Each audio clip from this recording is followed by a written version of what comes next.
Welcome students. In the last class we have studied regarding the energy levels of rotating diatomic molecule, where we have considered a molecule which is diatomic and it was having only the rotational motion, and the bond length between the two atoms, that is fixed. Bond length is not going to change. So for such case we have derived expression for the energy, and next what is the separation between two lines in the spectrum that we have got for the diatomic molecule which is rotating. So now in this class we are going to study regarding again a non-rigid rotator, where the bond length between the two diatomic molecules, bond length is there. We have considered a molecule which is diatomic and the bond length between the two molecules, that is going to change. So why the bond length is going to change, that now I will discuss. So here consider again a molecule which is diatomic, and this is the bond that is connecting these two atoms, and this distance between the two atoms, that is the bond length. So if the molecule is going to rotate, then what happens? The bond length, if it is at the lower energy, the bond length will remain fixed. If the molecule rotates faster and faster, if the rotational energy is going to increase, then what happens? This bond length between these two atoms, that is going to increase. So why the bond length is going to change, that I will discuss. So as the molecule rotates faster and faster, the J value that will be more. So as the rotational energy is more, then the molecule rotates faster and faster. Then what happens? These two atoms are pulled outward. These two atoms are pulled outward. So why? Because there will be the centrifugal force. So because of centrifugal force, these two atoms are pulled outward because this is rotating faster and faster. So for that case, so these two atoms are going to experience the centrifugal force which is directed outwards. So since this is the rotational motion, there will be the outward force, that is what we call as a centrifugal force. So here in this direction we are having a centrifugal force because of the faster rotation. So now again, because of this centrifugal force, these two atoms are pulled outward, so that what happens? The bond length between these two atoms, that is going to increase. The bond length will be more, so that this acts as the stretched spring, elastic spring. So this bond length is going to increase because of this outward centrifugal force. Then again what happens? Since this acts as the spring, there will be one more force which is going to generate in the opposite direction, and that is what we call as restoring force. So this restoring force, it is in a direction opposite to the centrifugal force, and because of stretching of the bond, this is going to generate, and that is what we call as restoring force. So here two forces are going to act. One is centrifugal force, another one because of the stretching of the bond, one more force that is going to generate, that is what we call as restoring force, and these two are equal and opposite for any instant of rotation. So these two atoms will rotate faster and faster. Even though it is rotating faster and faster, the atoms will be there at their position only. This is why, because of this equal and opposite forces. One is a centrifugal force. So stretching of the bond takes place because of centrifugal force, and because of this bond stretching, one more force is going to generate in a direction opposite to the centrifugal force, that is what we call as a restoring force. So this is the generated force, restoring force. So at any instant of rotation, so these two forces are equal and opposite. These two balance each other so that the atoms will be there in their position. So now if you write the expression for centrifugal force during the rotation in the lower classes, the expression for the centrifugal force that we have studied. So let us consider this is a diatomic molecule. Consider a diatomic molecule having the masses m1 and m2, and this is rotating with the angular velocity omega. So this omega is the angular velocity of this. So for the sake of convenience, what we are going to do is, we are going to convert this two body problem to single body problem. Means if you consider this mass of two bodies, means a reduced mass will be there. So these two masses can be replaced by a single body problem, that is I can write a single body as m. So reduced mass expression already in the last video we have studied, that is m1 m2 divided by m1 plus m2. So that we can reduce this two body problem to single body problem. So for the sake of convenience, here two body system is there. This we are going to convert as a single body problem. Now this m is the reduced mass. Consider this is the mass and here there will be the center of mass. This is the fixed point. So when there is no rotation, when that the molecule is there in the ground state, then let the bond length from the fixed point, let us consider R0 is the bond length when there is no rotation, when the molecule is not rotating. So let R0 be the bond length from the fixed point. So now when this molecule starts to rotate, then what happens? This bond length is going to increase. So when it starts to rotate, let us suppose capital R is the bond length. This is the increased bond length. So when it starts to rotate, then the bond increases to this capital R when this molecule is going to rotate. So now this molecule is rotating with the angular velocity omega and the increased bond length is capital R. So for this case, if you write the expression for centrifugal force, then what will be that? That is equal to, in the lower classes you have studied, mass is m, reduced mass, and increased bond length, that is the distance from the fixed point, that is capital R, and the velocity square, that is angular velocity omega square. This is the expression for the centrifugal force. Then again one more force will be there in the opposite direction. This is centrifugal force. In this direction again restoring force will be there, and this restoring force, this is because of stretching of the bond. Bond stretches due to centrifugal force, and because of the stretching of the bond, one more force is going to generate, that is what we call as a restoring force. And if you write the expression for that restoring force, then that becomes equal to, that is equal to a force constant K into what? The difference between this original length and this increased length, difference between these two length, how much increase in the bond length has taken place. That is, total is R, original was R0 and increase is this much, that is R minus R0. This is R minus a small R0. This is the expression for the restoring force. Now at any instant of rotation, these two forces balance each other. So what we can write is, this is equal to this. These two forces are equal, so that the molecules will be there in their position. So therefore what we can write, this K, that is a spring constant, R minus R0 is equal to mr omega square. Or if you write for R is equal to, capital R is equal to, if you write from the above equation, then we are going to get K R0 divided by K minus m omega square. So this is the expression for capital R. What is capital R? Capital R is the increased bond length. And this R0 is, when there is no rotation, then bond length is R0. And omega is the angular velocity, m is the reduced mass, K is the spring constant. So now, if you write the expression for the energy, what kind of energy? The non-rigid rotator. Non-rigid means bond length is not fixed, it is continuously changing. That is what we call as a non-rigid rotator. So here if you write the expression for total energy of the rotating system, then total energy expression, that becomes equal to kinetic energy plus the potential energy. In the rigid rotator, we were having only kinetic energy. The molecule was only rotating. There was no increase or change in the bond length. So potential energy term in that case becomes equal to 0. But here bond length is changing. Means potential energy will be there, and along with that kinetic energy will be there. So total energy expression for this rotating system becomes equal to kinetic energy plus potential energy.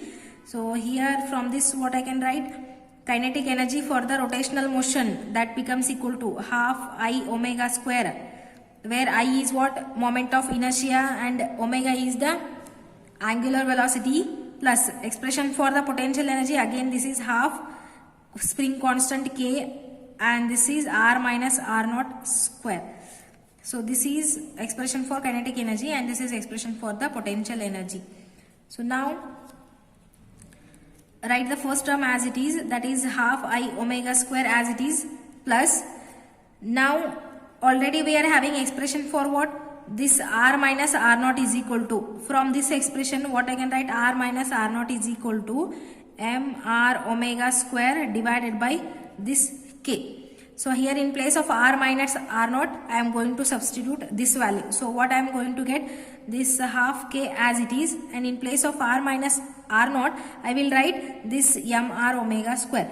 So this becomes m square r square and again omega raised to 4 divided by this k square.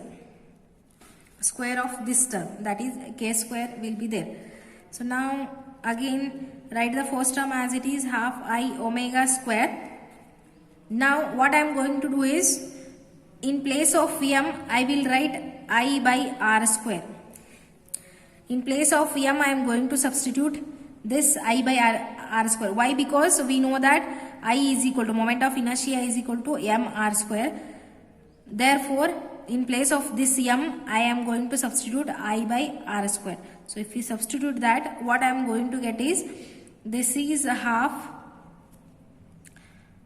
and one k term get cancels out here, and here I omega square, this m, in place of m I am going to substitute this value, and this, if you simplify, it becomes I omega square whole bracket square divided by 1 k term will be there, divided by this r square I am going to write.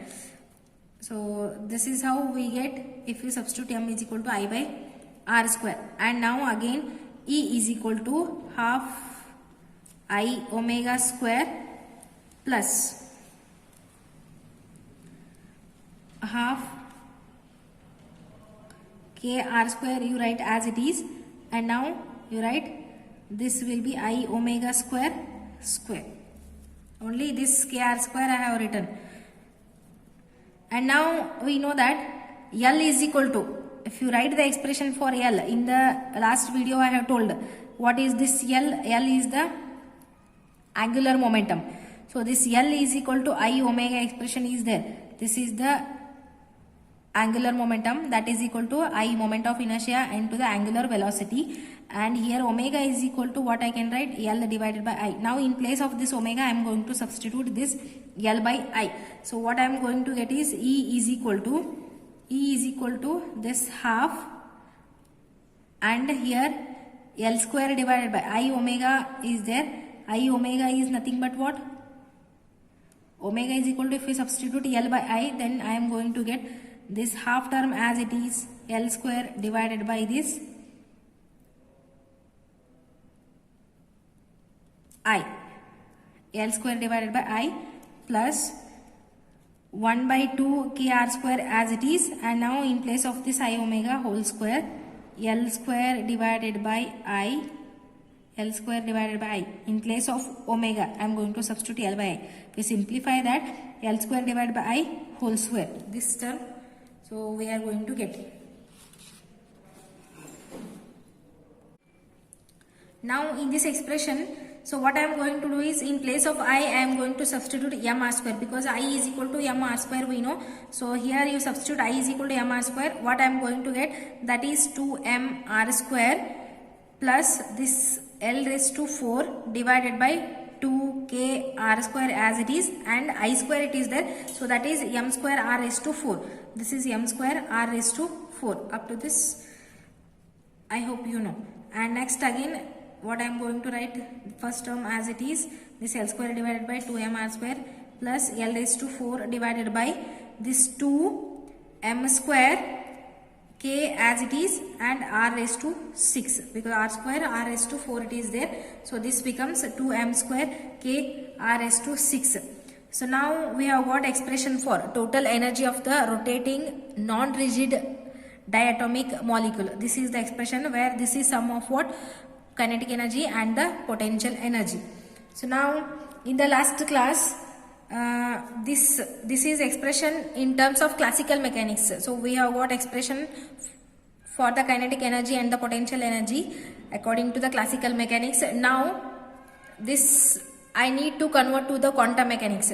So that what I am going to write, the expression for this L is equal to, that is angular momentum is equal to, L is equal to what we are going to write, J plus 1 H cross. L is equal to square root of J into J plus 1 H cross, where J is the rotational quantum number and its value starts from 0, 1, 2, and H cross will be there.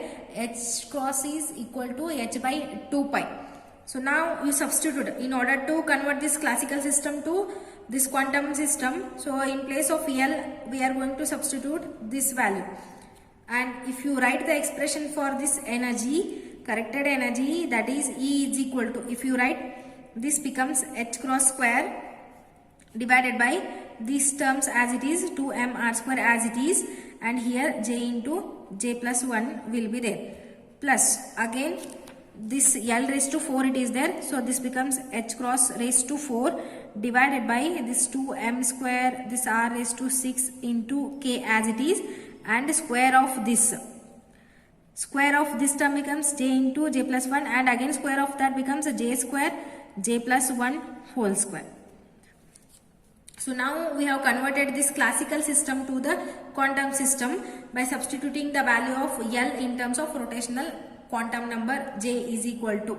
So now if you go through the physics of this, then what, there comes a sign convention.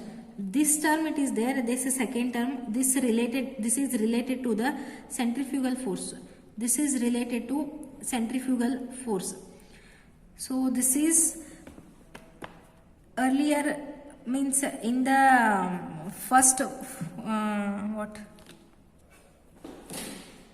so just now I have told what, as the molecule rotates faster and faster, so that what bond length is going to change because of what, centrifugal force. So because of the centrifugal force that it is going to experience, the nuclei, what the atoms are there, they are having the outward pull, so that bond length is going to change. And the effect is what, this is what we call as a centrifugal distortion, and the effect of this term is always a negative. This is negative. So if you apply the sign convention, the effect of this term to the total energy, this is always negative only. So here if you apply the sign convention, then this plus can be replaced by the minus because of this, looking at the nature of this term. This is related to the centrifugal force. This is what we call as centrifugal distortion, and the nature of this is always a negative. So here what happens, this E is equal to this term minus this I am going to write. This is according to the sign convention. And one more thing, this R is what? R is when there is when the bond is going to stretch, then the increased bond length, new bond length is R, capital R, that we have considered. So if you come to this diagram, you will come to understand. So this capital R is the increased bond length because of the bond stretching, and here R naught when there is no rotation, when the molecule is there in the ground state, R naught is the original bond length. So now here there is no much difference in capital R and small r naught. R and R naught are approximately same. There is not much difference. So here what I am going to do is, I am going to replace this R by this small r naught, and again and applying the sign conventions. So what I am going to get, the expression for the corrected energy, that is H cross square divided by 2m r square, and this is J into J plus 1, and here in place of R I am going to write this r naught, m r naught square, and everything same, minus this H cross raised to 4 divided by this m 2m square, this r naught raised to 6 divided by k, J square J plus 1 whole square. So this is the corrected energy term, and this is what, this term is centrifugal distortion. So now if you look at the first expression, so here if you look at the first expression, this is quite similar. This is similar to the expression that what we have got for the rigid rotator. So now this energy, this will be there in terms of joule. In order to convert this to what wave number, so what I am going to do, what we are going to do is we are going to divide this term by what? Hc. So we are going to divide this term by Hc. Energy divided by Hc. If you do, then we are converting this to what? Wave number. Energy term to the wave number. So how that is, that I have discussed in the previous value. So this energy, this I am going to convert to, this will be there in terms of joules. If you need to convert this to centimeter per centimeter or whatever the unit it is there for the length, wave number, then this becomes equal to, this is the energy wave number. Energy expressed in terms of wave number. This becomes equal to, if you divide this by Hc, then what we are going to get is, this is H cross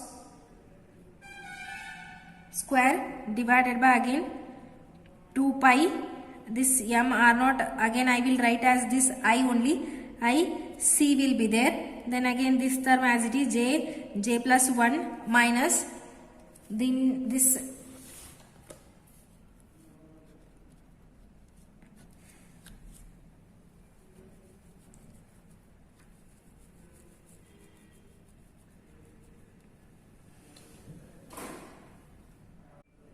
now in place of this h cross I am going to substitute the value, that is h by 2 pi, because we know h cross is equal to h by 2 pi. So substitute in place of h cross h by 2 pi. So what I am going to write, this is equal to E is equal to h square divided by, if you simplify this, 8 pi square, and in place of mr square I can write I. So because I is equal to mr square we know. So here this becomes equal to h square divided by 8 pi square I, and this j into j plus 1 as it is, minus again in place of h cross substitute this value. What I am going to get, this is h raised to 4 divided by 32 pi raised to 4, and now this k term I am going to write as it is. Now this is m square r naught raised to 6 it is there. So if this is m cube, then in place of this I can write as what? I cube. Yeah, because this can be written as mr square raised to 3 I can write. So in order to make this m cube, so here multiply and divide this by what? M. So here you will get, this is m cube r naught raised to 6, that becomes equal to I cube, and this k as it is, and here remaining term j square j plus 1 whole square. So now this what the energy expression we have got, this will be there in terms of joules, but here in the quantum mechanics, so we are converting this to wave number, means so that we will get the expression in terms of what? Per centimeter, per meter, whatever the unit is there, length unit is there, in terms of that we are going to get. So in order to convert this to wave number, so what we have to do, we have to divide this by hc. So how that I have told in the last video. So in order to convert this to wave number, so divide this by hc, so that what we are going to get, h divided by 8 pi square I c will be there, and here this term j into j plus 1 minus this becomes h cube divided by 32 pi raised to 4 k I cube, and here into c in the numerator again what will be there, in the numerator one term, that is m will be there, here this is equal to j square plus j plus 1 whole square. So now in the first, the expression for what? Rigid rotator, this term we have replaced by one constant, that is what we call as a rotational constant, and that is equal to b we have written. So this is b into j plus 1. So this expression we have got for the rigid rotator, and now minus of something it is there. Again this term I am going to replace by one more constant, that is d. So since this term is related to the centrifugal distortion, so this d I am going to call as what? Centrifugal distortion constant. So this is centrifugal distortion constant, where b is what?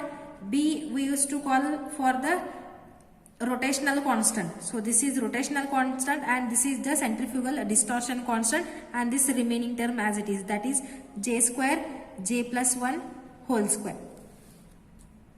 So now this is the expression for energy level of a rotational diatomic molecule. So for rigid diatomic molecule only this was the expression. For the non-rigid rotator, the expression for what we have got for the rigid rotator minus some term it is there. So this is what energy is less for the non-rigid rotator as compared to rigid rotator. But what actually we have to understand is rigid rotator for the higher energy level, this is not the what in practice we are going to use that one, because that is not case possible. But here that is the only ideal case. So where at higher energy levels also, so that holds good. But here in the actual case that is not going to happen. At the higher energy level, the bond length is going to change, so that what, because of the centrifugal force. So therefore here energy is less. So for the case of what, this non-rigid rotator as compared to the rigid rotator, this term is centrifugal distortion term. This is reducing the energy of the diatomic molecule. So from this what we can conclude is the energy of the non-rigid rotator that is less as compared to the rigid rotator, because this expression concludes that only. And now the rotational absorption spectrum that is going to produce, we know that the difference between the J levels that should be equal to plus or minus 1, then only that gives one transition.